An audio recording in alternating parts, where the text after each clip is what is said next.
Hey y'all, just want to bring you another little tip and another good recipe to help you be able to really enjoy the food that you're having without having to spend an arm and a leg. So, today what we are going to be making is honey fermented garlic.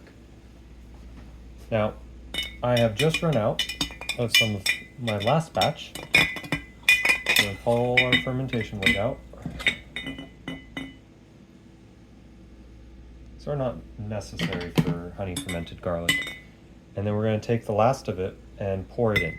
Now, you'll notice that this pours pretty much like water. I mean, it's a little bit thick, but it pretty much pours like water. That's the point at which I know that it's done fermenting. It's ready to be eaten. Now, these garlic cloves are extremely healthy for you. After they've been fermented, all of the really harsh flavors have broken down. So you can just take them and pop them in your mouth. And they still retain, they're really good. They still retain all of the flavors or all of the vitamins and the nutrients that are really good for you in garlic. That can help with purging impurities from your blood and similar benefits. Retains all of that benefit, but it helps to break down the sulfur compounds, which are what burn your mouth. Now, I am not normally one to buy peeled garlic. I pretty much always buy garlic heads. However, when doing fermented garlic like this, you will be using a lot of garlic. So in this case, I do often use pre-peeled garlic. However, as you're putting them in, watch out for any fuzzy ones. And I always use these very quickly after purchasing because they go fuzzy fast.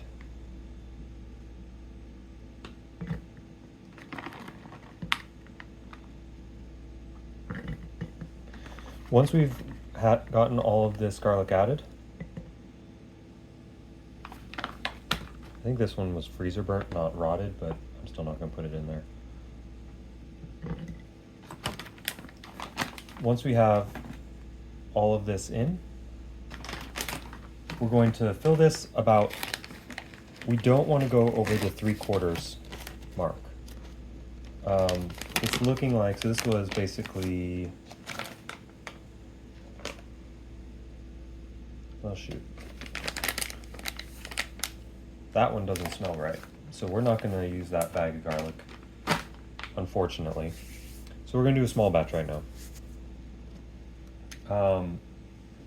The first batch you do, you need to use at least some raw honey. I found that so long as you use about 1/5 of the honey you add, if it's raw honey, and the rest is regular honey, then you're okay. That'll be enough bacteria and probiotics and yeast to get this going. So now this is just a standard honey. It's a pretty good quality honey. It's not the most amazing, but it's not a raw honey. It's probably been heat treated. And if I were using this for the first batch, it would probably still work because there is bacteria and yeast on the garlic, but it wouldn't work as well. For the first batch, I really highly suggest that you go ahead and buy a small bottle of raw honey, which I know it's expensive. I've paid for it in the past. I know it's expensive. But once you get that first batch done, you can just use a little bit from the previous batch to start the next batch. Now, this honey is going to ferment. You can see that right now. I mean, it as you'd expect, it does pour, but very, very slowly. We'll know that this is done at the point at which when I'm doing this, it doesn't look all that different than water. Now, there's both yeast and bacteria here, so this is not going to turn alcoholic. I've never had a batch of this turn alcoholic. I'm using one of these white lids, these white mason jar lids, because they do not have a full seal a full airtight seal. So that will allow it to off-gas some of the carbon dioxide as the sugars are fermented out by the bacteria. However, even then, it's still a good idea to go in and just loosen the lid like that and then screw it back down. You don't even have to take it all the way off. If you hear a slight hiss, you know that you did good enough. But just doing that once a day, and that'll take care of what you need. I think I'll probably... it looks like that's probably enough honey.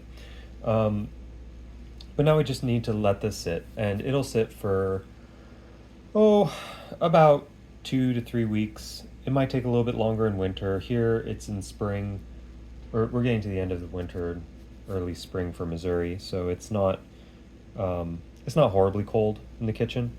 So this will ferment pretty well. But in the middle of winter, especially if we're in a cold snap, it'll take longer. But after 2 to 3 weeks, this will be really good. How I like to use this is it is an excellent replacement for teriyaki sauce. So if you're ever in a situation where you've got like a bowl of stir fry, fried rice, some kind of homemade Asian food that you're wanting to add a little bit of teriyaki sauce, maybe a chicken or a beef and broccoli or something along those lines, just 1 spoonful over a plate is plenty. It is packed with wonderful teriyaki flavors, and it's really very easy. This one, all it really takes is patience. It's basically foolproof because honey actually has antibacterial properties, so this is a ferment that can't really go wrong.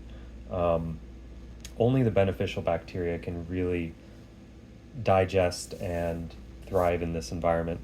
So I've never had this go wrong. I've literally done probably, I don't know, 7 or 8 gallons of this over the last 2 or 3 years since I found out about it, where I'll just do a half-gallon jar at a time, and it always turns out really delicious.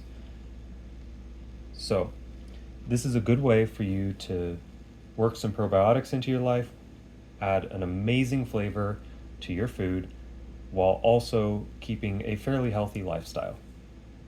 All right, hope that served you, and see you next time. Cheers.